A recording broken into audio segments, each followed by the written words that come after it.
नमस्कार, सहारा प्रणाम. सवय मुंबईच्या सिनेकट्टामध्ये तुम्हा सगळ्यांचं पुन्हा एकदा मनापासून स्वागत. आज आपल्यासोबत आहे एक मराठीतली सुप्रसिद्ध अभिनेत्री विभावरी देशपांडे. हरिश्चंद्राची फॅक्टरी, नटरंग, बालगंधर्व या सिनेमांमधून विभावरीनं आपल्या वेगळ्या अभिनयाची छाप सोडली आहे आणि तिच्याशी मी आज सिनेकट्टामध्ये खूप खूप गप्पा मारणार आहे. विभावरी, समय मुंबईच्या सिनेकट्टामध्ये तुझं खूप खूप मनापासून स्वागत. धन्यवाद. 3 मोठ्या चित्रपटांमध्ये नायिका म्हणून काम करण्याची तुला संधी मिळाली, त्याच्याविषयी आपण बोलूच. पण त्याच्या अगोदर हे जाणून घ्यायचं आहे की चित्रपटांकडे कशी काय वळलीस?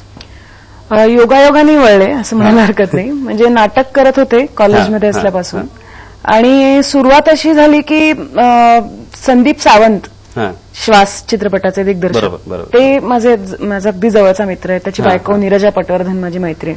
तर तो सिनेमा करत होता आणि त्यांनी सहज फोन केला की विभा काय करतेस, जरा ये. म्हटलं येते. आणि त्यांनी एक ऑडिशन घेतली आणि सांगितलं की तू छोटासा रोल आहे तो कर. तर म्हटलं ठीक आहे. संदीप मित्र म्हणून काम केलं त्या सिनेमामध्ये. श्वासमध्ये काय अगदी सुरुवातीला छोटासा रोल आहे. त्या डॉक्टरच्या क्लिनिक मधली रिसेप्शनिस्ट असते, एक जरा खडूस अशी. तो रोल, पण तो अनुभव खूप छान होता कारण संदीपनी खूप डिटेलिंग केलं होतं. मी इतकी छोटी भूमिका असून त्या भूमिकेसाठी जवळजवळ 3 ते 4 दिवस त्या क्लिनिकमध्ये जाऊन एका बसत होते, ऑब्झर्व्ह करत होते. तर तिथे एक सुरुवात झाली. पहिला स्क्रीन अपिअरन्स केला. मग एका इंडो जर्मन फिल्ममध्ये काम केलं. त्यात सुमारे 7च्या आत घरात मध्ये संजय सुरकरांबरोबर काम करण्याची संधी अगदी योगायोगाने मिळाली. आणि मग सुरू झालं जे काही. पण हरिश्चंद्राची फॅक्टरी कसं काय मिळाला? म्हणजे एवढा चांगल्या पद्धतीचा आणि वेगळ्या टच असलेला चित्रपट. एकतर परेश बरोबर 15 वर्ष जवळजवळ आम्ही नाटक केलं. म्हणजे ग्रिप्स थिएटर मुव्हमेंट जी आम्ही पुण्यात करत होतो त्याच्यात परेश काम करायचं. म्हणजे मी त्याची नाटकं लहान असल्यापासून पाहिली आहेत आणि खूप वर्ष ओळखते परेशला. त्यामुळे परेशला काय पद्धत, त्याला काय म्हणायचं असतं किंवा त्याची स्टाईल काय आहे ह्याची खूप चांगली जाण होती पहिल्यापासून.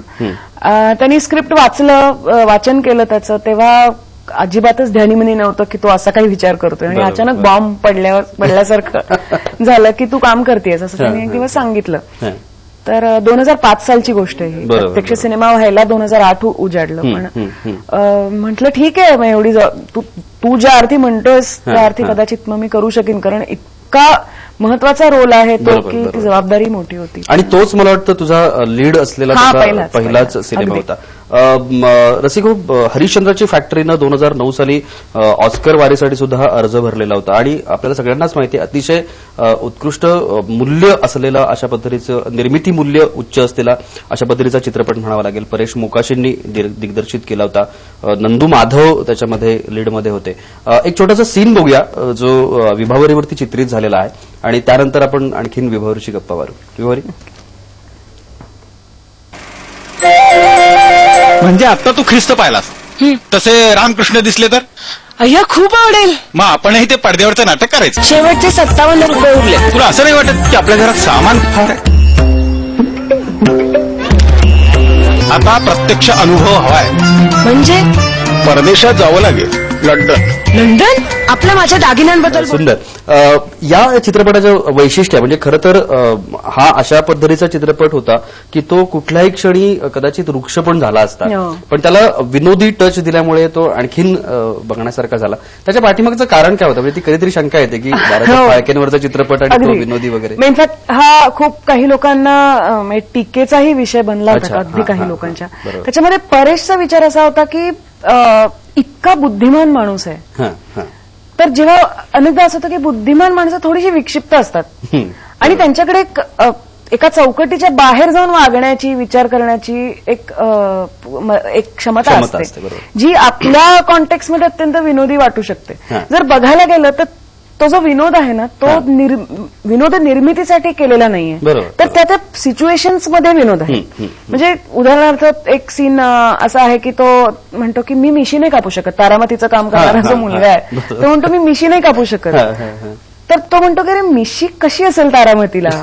तर आज बघताना तो खूप विनोदी वाटतो, पण त्या काळामध्ये ही एक अत्यंत गंभीर समस्या होती ज्यामुळे आज विनोदी निर्मिती होते. हा एक तर फरक आहे मुळात. आणि तो म्हणतो मला परेश नेहमी म्हणतो की मला फाळके असेच दिसतात की जे खचून जात नाही, जे भावनिक होत नाही. कारण एखादा मोठा संशोधक असतो किंवा अभ्यासक असतो, तो कायमच अत्यंत बुद्धिनिष्ठ असतो आणि तो प्रत्येक गोष्टीकडे बुद्धीने बघतो. तो भावनिकतेतून काहीही करत नाही. पॅशन असते पण अप्रोच हा कायम बुद्धिनिष्ठ असतो.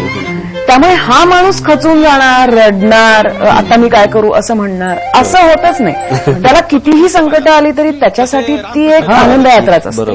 त्यामुळे हा एक लाईट टच देण्याचं अख्खी ट्रीटमेंट. आणि परेश नेहमी म्हणतो की तुम्हाला रस ठरवून घ्यावा लागतो, कुठल्या रसात तुम्ही एखादं चित्र रंगवणार आहात. त्यांनी हास्यरस निवडला, अद्भुत रस आणि हास्यरस. मग विनोद म्हणजे हे सगळं करत असताना, चित्रीकरण ऍक्च्युली करत असताना, अर्थात बघतानाच तेवढं खूप सुंदर दिसतं, तर त्यावेळेला सेटवर पण फार धमाल झाली. फार धमाल. त्याचं कारण एक मुख्य म्हणजे जे एक प्रोफेशनल वातावरण असतं ना, म्हणजे चांगल्या अर्थाने प्रोफेशनल असेल पण एक थोडंसं प्रोफेशनल सेटअपमध्ये कधी कधी डिटॅचमेंट असते की आपण येतो, आपलं काम करतो आणि जातो. पण हा एक योगायोगाने असं झालं होतं की आम्ही सगळे एकत्र नाटक केलेली लोक एकत्र आलो होतो. परेश, स्वतः, मी, नंदू एक खूप वर्ष नाटकाच्या, अजूनही नाटक करतो, नाटकाच्या ह्याच्यातनं आलेला. अमलेंदू चौधरी आमचे कॅमेरामॅन, तो आमच्या ग्रिप्स नाट्य चळवळीचा एक नट होता. श्रीरंग गोडबोले जे लाईन प्रोड्युसर होते आमचे, इंडियन मॅजिक आहे. आम्ही सगळे एकत्र नाटक वर्षानुवर्ष करत होतो. त्यामुळे ते एक कुटुंब होतं. त्या कुटुंबामध्ये आम्ही एकत्र येऊन काहीतरी करायचं म्हणतोय. हा एक आपण जसं प्रायोगिक नाटक करतानाचा जो एक स्पिरिट असतं, ते स्पिरिट मुळात सेटवर होतं. त्यामुळे एक अत्यंत मोकळं वातावरण, सहजता. आणि परेशच्या डील होण्यात खूप सहजता आहे. त्याच्या काही काही भाषा ठरलेल्या, म्हणजे कळत असायचं की त्याला काय म्हणायचं. म्हणजे उदाहरणार्थ तो असं म्हणायचं की हे सगळं चांगलं आहे पण विभा याच्यात थोडंसं सरस्वतीत्व आण. आता म्हणजे काय हे मलाच कळू शकेल आणि त्यालाच कळू शकेल. तर हे एक वातावरण असल्याने खूप मजा यायची. किस्से पण भरपूर झाले. त्यामुळे अगदी इंटरेस्टिंग किस्सा म्हणजे दुसरा का तिसरा दिवस होता शूटिंगचा आणि आम्ही खटाव बंगल्यात शूटिंग केलं. तर त्याचं मध्ये चौक आहे, तिन्ही बाजूनी बाल्कनी सारखं. तर नंदू तिथे बसला होता तयार होऊन कधी शॉट लागेल याचा वाट बघत.